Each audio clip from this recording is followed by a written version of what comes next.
Hello students, good morning. कैसे हो सभी? हाँ भाई, तो अपना चैप्टर वही विद्युत क्षेत्र चल रहा था और टॉपिक जो था अपना वो था अध्यारोपण का सिद्धांत। और उस अध्यारोपण के सिद्धांत को हम पढ़ चुके थे अच्छी तरह से। और अध्यारोपण के सिद्धांत में हमारी जो चर्चा चल रही थी वो अध्यारोपण सिद्धांत पर आधारित आधारित जो क्वेश्चंस हैं, है ना, किस प्रकार पूछे जाते हैं, उन पर हमारी क्या चल रही थी चर्चा। ठीक है, तो आइए हम बात करते हैं नेक्स्ट क्वेश्चन पर। ठीक है, ध्यान से सुनना भाई। हाँ भाई, क्वेश्चंस है कि चार समान आवेश, क्वेश्चंस नोट करना है। ठीक है, देखना, क्वेश्चंस है चार समान आवेश, समान आवेश। ठीक है, चार आवेश हैं और चारों आवेशों का जो मान है वो क्या है, एक समान है। और प्रत्येक का जो मान है वो 2 कूलाम है। चार समान आवेश, प्रत्येक 2 कूलाम का, प्रत्येक 2 कूलाम का है। ठीक है, प्रत्येक कितने कूलाम का है? 2 कूलाम का आवेश है और एक्स अक्ष पर स्थित है। एक्स अक्ष पर स्थित है, एक्स अक्ष पर स्थित है।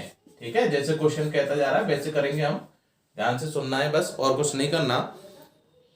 ये क्रमशः ये क्रमशः ये क्रमशः ये क्रमशः 0, 2, 4, 8, 0, 2, 4, 8 सेंटीमीटर, 0, 2, 4, 8 सेंटीमीटर दूरी पर स्थित हैं, दूरी पर स्थित हैं, दूरी पर स्थित हैं। ठीक है, दूरी पर स्थित हैं। तब 2 सेंटीमीटर दूरी पर, तब 2 सेंटीमीटर दूरी पर, तब 2 सेंटीमीटर दूरी पर स्थित आवेश पर, स्थित आवेश पर, स्थित आवेश पर परिणामी बल ज्ञात करो। परिणामी बल, परिणामी बल ज्ञात कीजिए, परिणामी बल ज्ञात कीजिए। ठीक है, बहुत इंपॉर्टेंट क्वेश्चन है, ध्यान से सुनना है। क्या कह रहे हैं हम, ध्यान से सुनो। हाँ भाई, कि चार समान आवेश हैं, जैसे क्वेश्चन कहता जा रहा है वैसे ही हम इसका डायग्राम बना लेते हैं। कि क्वेश्चन जैसे कह रहा है इसका डायग्राम तैयार करते हैं कि चार समान आवेश हैं और प्रत्येक आवेश जो है वो 2 कूलाम का आवेश है। कितने कूलाम का? 2 कूलाम का है। ठीक है, और एक्स अक्ष पर स्थित है, तो हमने एक्स अक्ष बना ली साहब, ये रही कि ये एक्स अक्ष है। ठीक है, क्या है? एक्स अक्ष। और एक्स अक्ष का ये हो गया -x भाग और ये हो गया +x भाग। ठीक है, और वही संख्या रेखा ये हो गई 0, ये -1, ठीक है, +1, +2, +3, +4, ठीक है, इस प्रकार। ठीक है भाई, कि +1, +2, +3, +4, +5, +6, +7, है ना, इस प्रकार संख्या रेखा पर नंबर अंकित करते हैं कि साहब एक बड़ा खाना बराबर 1 सेंटीमीटर हो गया। ठीक है, एक बड़ा खाना बराबर 1 सेंटीमीटर। तो ऐसे ही यहां पर नंबर अंकित करते हैं, लेकिन हमें नंबर कहां तक चाहिए? 8 तक चाहिए। कहां तक चाहिए? 8 तक। तो इसके लिए फिर हमने क्या किया कि एक बड़ा खाना बराबर कितना मान लिया? -2 सेंटीमीटर मान लिया। कितना मान लिया? 2 सेंटीमीटर मान लिया। ठीक है, 2 सेंटीमीटर, यानी एक बड़ा खाना बराबर, बड़ा खाना बराबर 2 सेंटीमीटर। ठीक है भाई, तो 2 सेंटीमीटर में इसका मतलब 0 के बाद क्या आएगा? 2, 4, 6 और 8। ठीक है, बात समझ में आ गई है ना। और ये जो मान है वो किस में है? सेंटीमीटर में, सेंटीमीटर में। ठीक है भाई, जो दूरी दे रखी है वो किस में है? सेंटीमीटर में दे रखी है। और प्रत्येक आवेश पर जो मान दे रखा है, प्रत्येक आवेश पर जो मान दे रखा है वो कितना है? 2 कूलाम का आवेश है। यानी प्रत्येक पर समान आवेश है और प्रत्येक पर 2-2 कूलाम के आवेश रखे हुए हैं। आगे कह रहा है कि 2 सेंटीमीटर दूरी पर स्थित आवेश पर परिणामी बल ज्ञात करो। इसका मतलब हमें जो परिणामी बल ज्ञात करना है वो इस आवेश पर ज्ञात करना है। ठीक है भाई, इस पर 2 कूलाम आवेश पर हमें परिणामी बल ज्ञात करना है। अब रखा कहां कहां है आवेश वो देखो कि साहब एक तो 0 पर रखा है, ये लो साहब Q, ठीक है, 2 पर रखा है Q, 4 पर रखा है Q और 8 पर रखा है Q। ठीक है, 4 आवेश रखे हैं, एक तो 0 सेंटीमीटर पर, एक 2 पर, 4 पर और 8 पर, है ना। इस प्रकार रखे हुए हैं, जैसे क्वेश्चन ने कहा वैसा हमने किया। ठीक, तो देखना कि प्रश्नानुसार Q बराबर 2 कूलाम। ठीक है, ये हमें प्रश्न के अंदर दे रखा है कि जो हमने Q माना है वो कितने कूलाम का है, 2 कूलाम का है। ठीक, अब अध्यारोपण का सिद्धांत लगाना है। क्या लगाना है, अध्यारोपण का सिद्धांत। अब देखो ध्यान से, ये चारों जो आवेश हैं वो कैसे हैं, समान हैं, समान परिमाण के हैं और समान प्रकृति के। मतलब समान प्रकृति मतलब चारों जो आवेश हैं वो प्लस प्लस के हैं। कैसे हैं, प्लस प्लस के आवेश हैं। क्लियर है। ठीक है, तो चारों जो आवेश हैं वो प्लस के हैं और इनका परिमाण भी क्या है, समान है। ठीक है साहब, परिमाण भी क्या है, समान, और प्रकृति भी समान। ठीक है, किसको पकड़े, जिसके बारे में पूछ रहा है। तो किस पर देखना है, 2 पर देखना है। ठीक है, 2 पर देखना है, और जब 2 पर देखना है तो इसको पकड़ लो, और ये केवल और केवल क्या करेगा, बल महसूस करेगा, किसी अन्य पर बल नहीं लगाएगा। ठीक है, तो देखना ध्यान से, इसको मैं A पॉइंट दे देता हूं, इसको B पॉइंट, C पॉइंट और D पॉइंट। ठीक है साहब, देखो, तो B पॉइंट पर स्थित आवेश पर परिणामी बल निकालना है। ठीक, तो बताओ किसके कारण। पहले तो ये देखो कितने बल लगेंगे यहां पर। तो पहले देखो निकाय में कितने आवेश, 4 आवेश। निकाय में कितने आवेश हैं, 4 आवेश हैं। किसी एक पर हम चर्चा कर रहे हैं, तो बचे कितने, बाकी के 3 आवेश बचे। कितने बचे, 3 आवेश बचे। तो इसका मतलब जो आवेश है जिस पर हम बात कर रहे हैं वो आवेश कितने बल महसूस करेगा, अन्य 3 आवेशों के कारण बल महसूस करेगा। तो बल जो लगेंगे उस पर वो कितने लगेंगे, 3 लगेंगे। ठीक है, तो देखो ए के कारण इस पर बल जो लगेगा वो कैसा लगेगा, पहले ये देखो दोनों समान प्रकृति के हैं और समान मान के, तो इसका मतलब दोनों के मध्य जो बल लगेगा वो कैसा लगेगा, प्रतिकर्षण। तो कौन महसूस करेगा, ये करेगा। कौन लगा रहा है, ये लगा रहा है। तो किधर जाएगा, ये कौन जाएगा, ये जाएगा। जो भी परिवर्तन होगा वो इसमें होगा, ध्यान रखना। तो ए के कारण जो बल लगेगा वो इस पर ये लगेगा। बात समझ में आ गई। ठीक है, और इस बल का जो मान होगा वो कितना होगा, F किस पर लग रहा है, 2 पर लग रहा है। किसके कारण, ए के कारण। ठीक है, तो बी में लिख देता हूं मैं, F B A वेक्टर। ठीक है, F B A वेक्टर, यानी बी पर ए के कारण बल। ठीक, अच्छा नेक्स्ट 4 को पढ़ो। 4 के कारण 2 पर जो बल लगेगा वो किधर लगेगा, इस दिशा में लगेगा। क्यों, प्रतिकर्षण होगा और ये जाएगा तो इधर लगेगा। तो कौन सा बल है ये, किस पर, बी पर। किसके कारण, सी के कारण। तो F C B C vector. ठीक है भाई। अच्छा नेक्स्ट 8, इस आवेश के कारण इस पर बल किधर लगेगा, इसी दिशा में। क्यों, प्रतिकर्षण होगा और ये इधर ही जाएगा तो इधर ही जाएगा। तो इसका मतलब ये लो, कौन सा बल, F B पर, किसके कारण, D के कारण। ठीक है, तो अपने पास कितने बल आ गए, 3 बल आ गए, यानी बी पर जो लगने वाले जो बल हैं वो कितने हैं, 3। ठीक है, तो देखते हैं। अतः चित्रानुसार, अतः चित्र से बी पर स्थित आवेश पर लगने वाला परिणामी बल, ठीक है, तो कितना होगा, F B वेक्टर बराबर आ जाएगा कितना, सभी का टोटल कर देंगे। तो 2 बल तो देखो एक दिशा में और एक बल एक दिशा में, तो ये क्या लिखेंगे, प्लस x दिशा में कौन सा जा रहा है, F B A vector minus, ये माइनस x दिशा में, ध्यान रखना, ये प्लस x में, ये माइनस में, तो minus F B C vector और minus F B D vector. ठीक है भाई, F B A vector minus F B C vector minus F B D vector. बात समझ में आ गई होगी सबके। ठीक है, तो ये होता है परिणामी बल। परिणामी बल क्या कहता है वो सुनना ध्यान से। ये कहता है सदिश योग का नियम कि किसी आवेश पर या किसी भी कण पर जो लगने वाला जो परिणामी बल है वो अन्य सभी आवेशों के द्वारा लगने वाले अलग अलग बलों के सदिश योग के बराबर होता है। ठीक है, तो इसको हम सदिश योग के बराबर भी कर सकते हैं, योग भी कर दो कोई दिक्कत नहीं है।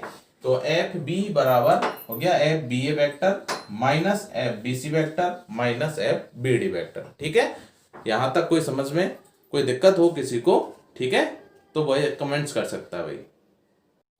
हाँ भाई देखना इधर, ठीक है।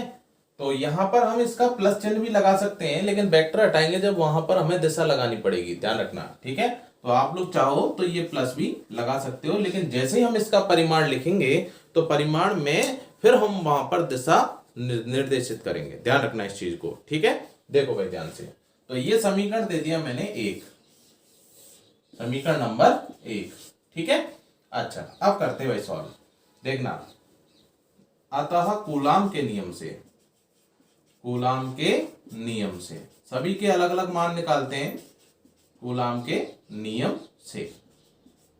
देखो भाई एफ बी ए वेक्टर, एफ बी ए वेक्टर बताओ कितना होगा। वही कूलाम का नियम क्या कहता है कि एफ बराबर के Q1 Q2, दोनों क्यू है आवेश, दोनों क्यू आवेश है, ध्यान रखना। यानी किस किस के मध्य लग रहा है, ए और बी के मध्य, ए और बी के मध्य लग रहा है, ध्यान रखना। अब बताओ इन दोनों के बीच की दूरी कितनी है भाई, दोनों के बीच की दूरी, इन दोनों के बीच की आएगी, क्यों इन दोनों के मध्य बल निकाल रहा हूं, तो इन दोनों के बीच की दूरी कितनी है, 0 से 2, कितनी हो गई 2 सेंटीमीटर, कितनी हो गई 2 सेंटीमीटर। ठीक है, तो बट्टे 2 सेंटीमीटर, और 2 सेंटीमीटर को मीटर में चेंज करो तो 2 गुणा 10 की घात माइनस 2 का स्क्वायर। ठीक है, तो के Q1 Q2 बटे आर स्क्वायर यही मान होता है। और इसका जो सदिश है तो इसका मतलब दिशा भी लगाओ, तो दिशा बताओ ये बल कितना लग रहा है, एफ बी ए वेक्टर प्लस एक्स दिशा में, तो प्लस एक्स दिशा में इसका मतलब प्लस आई कैप। ठीक है भाई, क्या आ जाएगा प्लस आई कैप। क्लियर है सबके, है ना। तो यहां मान भी रख सकते हैं हम, तो क्या आ जाएगा यहां से, या एफ बी ए वेक्टर बराबर के इंटू 2 कूलाम में, ध्यान रखना क्यू का मान, तो 2 गुणा 2 बटे 2 गुणा 10 की घात माइनस 2 का स्क्वायर और इंटू प्लस आई कैप। ठीक है, सॉल्व कर लो, करना चाहो के का मान भी रख सकते हैं भाई, यहां से के का मान भी रख दो, रखना चाहे तो रख देते हैं। चलो सॉल्व भी कर लेते हैं इसको, पूरा मान, कोई प्रॉब्लम नहीं आएगी हमें। तो या एफ बी ए वेक्टर बराबर के का मान कितना भाई, 9 गुणा 10 की घात 9, कितना है 9 गुणा 10 की घात 9। ठीक, हाँ जी, तो क्या आ जाएगा, या एफ बी ए वेक्टर बराबर 9। अब देखना यहां से 2 दूनी 4 स्क्वायर, स्क्वायर से ये कैंसिल हो गया भाई। ठीक, 10 की घात माइनस 2 का स्क्वायर कितना होगा -4, ऊपर जाएगा तो ठीक है कितना आ जाएगा 9 गुणा 10 की घात 9 ऑलरेडी पहले से ही है, और -4 ऊपर जाएगा तो प्लस का होगा, तो 9 और 4 13, तो ये हो जाएगा 10 की घात 13। ठीक है, और दिशा आ जाएगी प्लस आई कैप, प्लस आई कैप, और मात्रक भी लगाना भाई न्यूटन। ठीक है, तो एफ बी ए वेक्टर का मान कितना आ गया, 9 गुणा 10 की घात 13 प्लस आई कैप न्यूटन। ठीक, ऐसे ही हम अन्य मान भी निकालते हैं, ये समीकरण 2 आ गया अपने पास। इसी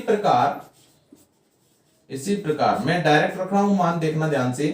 तो F B C vector, F B C vector, तो एफ बी सी किस किस के मध्य लग रहा है, बी और सी के मध्य, तो दोनों के बीच की दूरी देखो पहले, तो 2 4 मतलब कितनी रह गई, 4 में से 2 गया तो 2 बची, है ना, तो 2 सेंटीमीटर। तो कितना आ जाएगा, के का मान तो वही है 9 गुणा 10 की घात 9, 9 गुणा 10 की घात 9 इंटू 2 गुणा 2 के Q1 Q2 बटे दूरी वही 2 गुणा 10 की घात माइनस 2 का स्क्वायर। इसका मतलब वही सेम कंडीशन आ रही है, देखो ये वाली सेम कंडीशन है, और सेम कंडीशन है तो इसका मतलब इसका मान भी यही आएगा, लेकिन दिशा क्या हो जाएगी अब माइनस एक्स दिशा, मतलब माइनस आई कैप।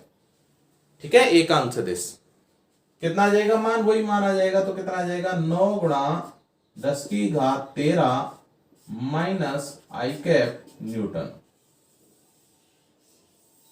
ठीक है भाई, ये समीकरण आ गया 3। क्लियर। नेक्स्ट बात करते हैं इसी प्रकार एफ बी डी वेक्टर। तो एफ बी डी वेक्टर वही 9 गुणा 10 की घात 9 इंटू 2 गुणा 2 बट्टे दूरी। देखो भाई दूरी किस किस के मध्य, डी और बी के मध्य। यहाँ कितनी 2, यहाँ कितनी 8, तो बता 2 और 8 के बीच में कितनी दूरी रही, 6 सेंटीमीटर। कितनी आ गई, 6 सेंटीमीटर। तो इसका मतलब 6 गुणा 10 की घात -2 का स्क्वायर। ठीक है, यही आएगा। मान निकालो कितना आ रहा है, तो 9 गुणा, यहां से देखो इसको 2 गुणा 3 ऐसे लिख सकता हूं मैं, देखना 2 गुणा 2 इंटू 10 की घात 9। ठीक है, इसको पीछे ले गया मैं, बटे यहां से देखो 6 को क्या लिख सकते हैं, 6 गुणा 6 इंटू 10 की घात -4। ठीक है, आगे देखो तो 2 तिया 6, ऐसे 2 से 3 बार, और 3 गुणा 3 9। ठीक है, इसका मतलब 10 की घात -4 ऊपर जाएगा तो यह आ जाएगा प्लस का 13। और देखो दिशा क्या होगी भाई, दिशा क्या होगी, प्लस आई कैप या माइनस आई कैप। देखो किधर है, इस दिशा में, तो इसका मतलब माइनस आई कैप, तो माइनस आई कैप और आ जाएगा, और ये दिशा आ गई माइनस आई कैप। ठीक है सर, न्यूटन।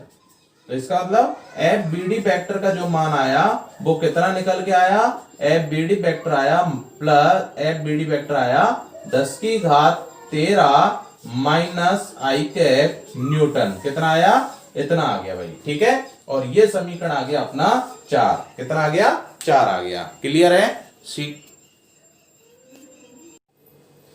हाँ भाई, आ गया सबके समझ में। ठीक है, तो इसका यहां तक का पहले स्क्रीनशॉट ले लो, फिर उसके बाद आगे बात करते हैं। करो भाई कंप्लीट।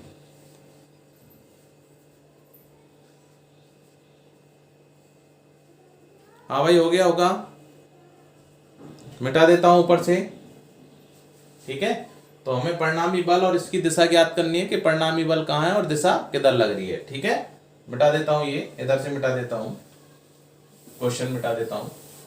तो देखना ध्यान से, ये सारे जो मान दे रखे हैं, ये सारे के सारे मान मैं समीकरण 1 में रख रहा हूं। ठीक है, तो समीकरण 2, 3 और 4 से, समीकरण 2, 3 व 4 से मान किस में रखना, 1 में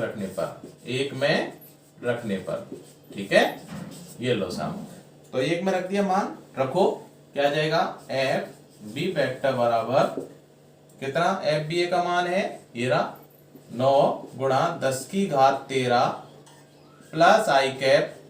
ठीक, अच्छा, प्लस कितना आएगा बताओ अगला, 9 गुणा 10 की घात -13 माइनस आई कैप। ठीक, प्लस तीसरा मान 10 की घात 13 माइनस आई कैप।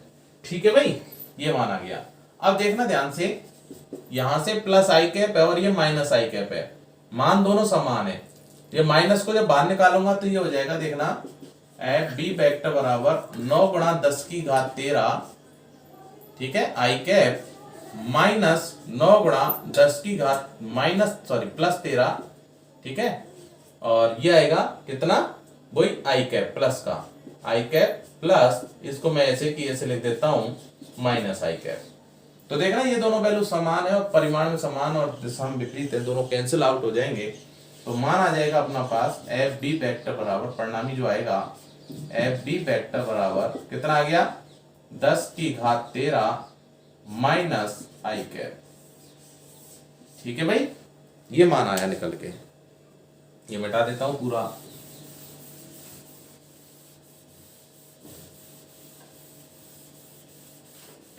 तो क्या स्पष्ट हुआ भाई, यहां से क्या पता चला कि 10 की घात 13 यानी इतने परिमाण का बल लग रहा है, न्यूटन लिख देता हूं मात्रक पीछे। ठीक है, और किस दिशा में लग रहा है, माइनस एक्स दिशा में लग रहा है। किधर लग रहा है, माइनस एक्स दिशा में कार्य कर रहा है। ठीक है साहब, तो बल जो लग रहा है वो माइनस एक्स दिशा में लग रहा है। तो लिख देते हैं यहां पर, अतः बी पर स्थित आवेश पर, अतः स्पष्ट है कि बी पर स्थित आवेश पर स्थित आवेश पर जो परिणामी बल लग रहा है, ठीक है, स्थित आवेश पर परिणामी बल का परिमाण, परिणामी पर आवेश पर परिणामी बल का परिमाण, परिणामी बल का परिमाण, परिणामी बल का परिमाण कितना है? 10⁻13 न्यूटन, ठीक है, 10⁻13 न्यूटन। तथा दिशा किधर होगी भाई? माइनस एक्स अक्ष के अनुदिश होगी, ठीक है, माइनस एक्स अक्ष के अनुदिश होगी। ये अपना जो क्वेश्चन था, ठीक है, वो क्या हो गया? कंप्लीट हो गया। क्लियर है भाई? आ गया होगा सबके समझ में, ठीक है। हाँ, तो इसका स्क्रीनशॉट ले लो, उसके बाद फिर हम आगे बात करते हैं।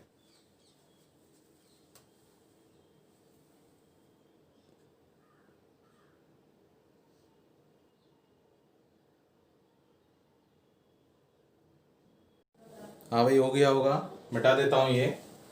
इसी पर आधारित हम और भी क्वेश्चन करते हैं, देखना ध्यान से, चर्चा करते हैं क्वेश्चन पर। जैसे मान के चलो, एक क्वेश्चन है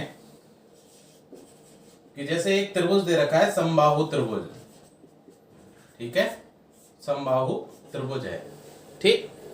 और इस समबाहु त्रिभुज के प्रत्येक कोने पर, पहले तो ये देखो समबाहु त्रिभुज होता कैसा है, ये ए पॉइंट, बी पॉइंट और सी पॉइंट। समबाहु त्रिभुज वो होता है जिसकी तीनों भुजाएं लंबाई में बराबर हों और प्रत्येक कोण लंबाई में बराबर तीनों भुजाएं होंगी, तो इसका मतलब कोण भी क्या होंगे? बराबर होंगे। तो इसका मतलब त्रिभुज के तीनों कोणों का योग 180 होता है। तो प्रत्येक कोण कितने का हो गया? 6 × 18, 3 कोण है इसके अंदर, ठीक है। तो इसका मतलब प्रत्येक कोण इसका कितने का होगा? 60 डिग्री का होगा, ठीक है। वो नहीं देगा तुम्हें, ये हम खुद, ठीक है, हमारे खुद के दिमाग में आना चाहिए सारी चीजें। अब ये कह रहा है क्वेश्चन में कि तीनों भुजाएं, तो मान लिया प्रत्येक भुजा a सेंटीमीटर की है, ठीक है, तीनों भुजाएं बराबर होंगी। कह रहा है कि इस त्रिभुज समबाहु त्रिभुज के प्रत्येक कोने पर समान परिमाण का, समान प्रकृति का आवेश रखा हुआ है, यानी तीनों कोनों पर +Q आवेश रखा हुआ है, ठीक है। अब ये कह रहा है कि किसी भी एक कोने पर, किसी को भी पकड़ लो जो तुम्हारा मन करे, कोई सा भी एक कोना ले लो, ठीक है। तो किस कोने पर चर्चा करें बताओ भाई? चलो सी पर कर लेते हैं, ठीक है। तो सी पर स्थित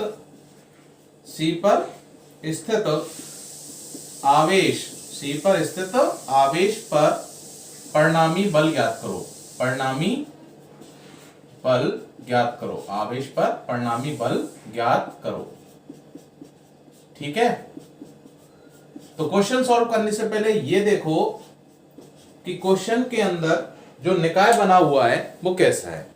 तो यहां पर जो निकाय बना है वो कैसा है? त्रिभुज है। और त्रिभुज के अंदर, इस पूरे निकाय के अंदर जो टोटल आवेशों की संख्या है वो कितनी है? 3 है, ठीक है। 3 कोनों पर रखा है तो टोटल संख्या 3 हो गई। हमें किसी एक आवेश पर क्या निकालना है? परिणामी बल ज्ञात करना है। तो इसका मतलब जिस पर हम परिणामी बल निकाल रहे हैं, क्या उसको हम इंक्लूड करेंगे? नहीं। तो अन्य कितने आवेश बचे? 2। इसका मतलब जो बल लगेंगे वो कितने आवेशों के कारण? 2 आवेशों के कारण उस आवेश पर 2 बल कार्य करेंगे, ठीक है। अब देख लेते हैं वो दोनों बल कैसे कैसे प्रकार यहां पर कार्य करते हैं। तो देखना, दोबारा बना रहा हूं चित्र, डायग्राम।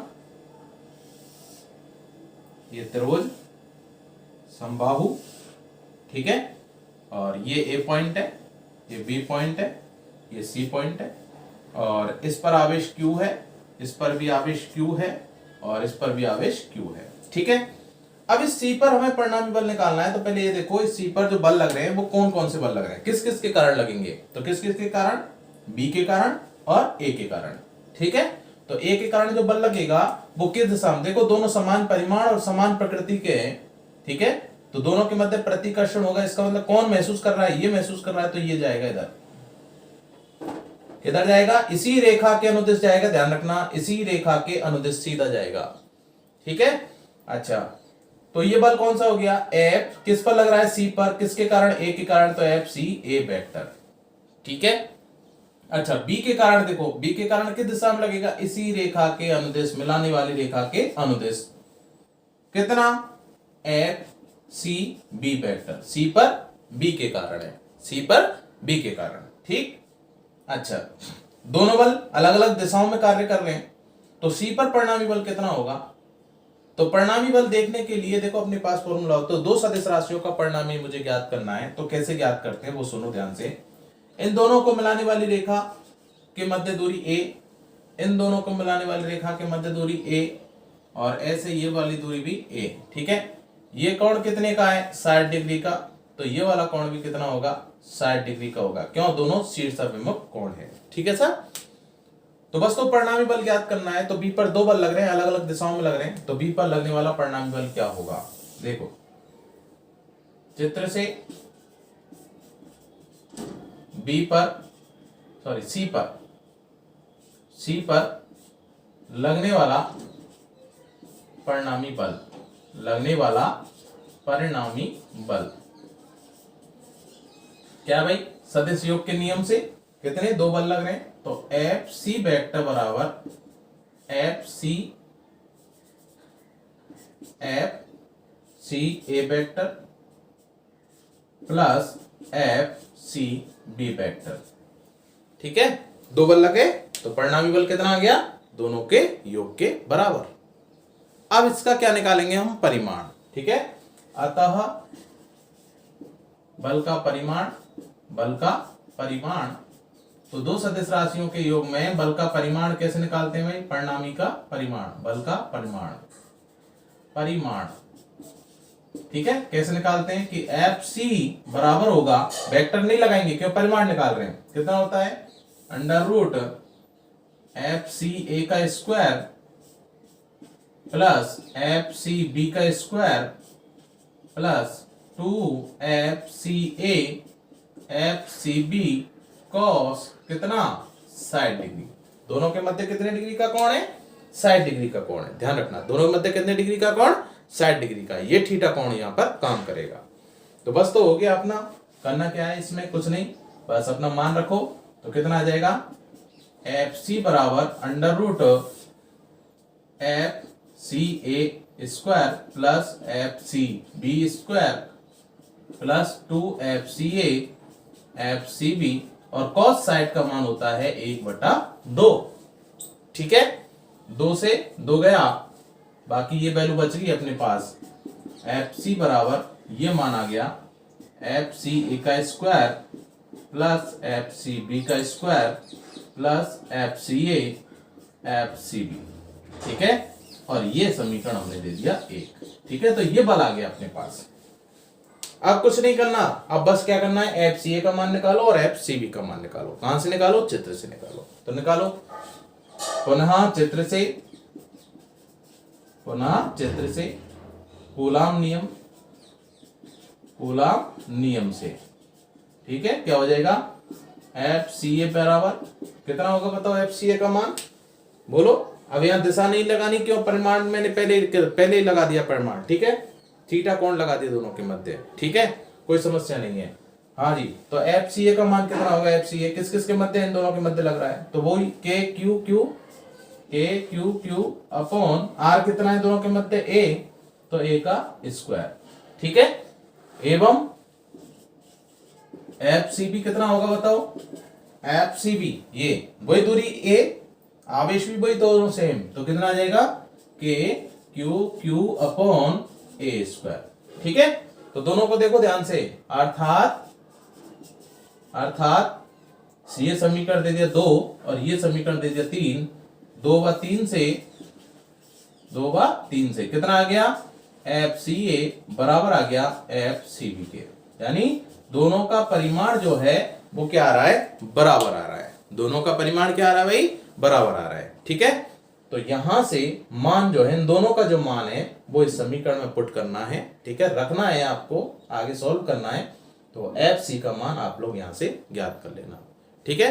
जब ये दोनों मान बराबर हैं तो देखो ध्यान से कितना आ जाएगा, ये इसके बराबर है, या फिर इसके स्थान पर ये रख दो, या फिर इसके स्थान पर ये रख दो, ठीक है, मान आ जाएगा अपने पास। तो F C A square plus F C ए रख रहा हूं मैं इसको, एफ सी ए का स्क्वायर, और एफ सी ए और एफ सी ए का स्क्वायर, तो कितना आ जाएगा 3 एफ सी ए स्क्वायर। तो ये आंसर आ जाएगा √3 एफ सी ए। क्लियर? तो ये आंसर आएगा अपना। ठीक है, तो इसका एक बार स्क्रीनशॉट ले लो, और इसी प्रकार इसको, इन क्वेश्चनों को हम इसी प्रकार क्या करेंगे, सॉल्व करेंगे भाई। ठीक है, तो इसका स्क्रीनशॉट लो।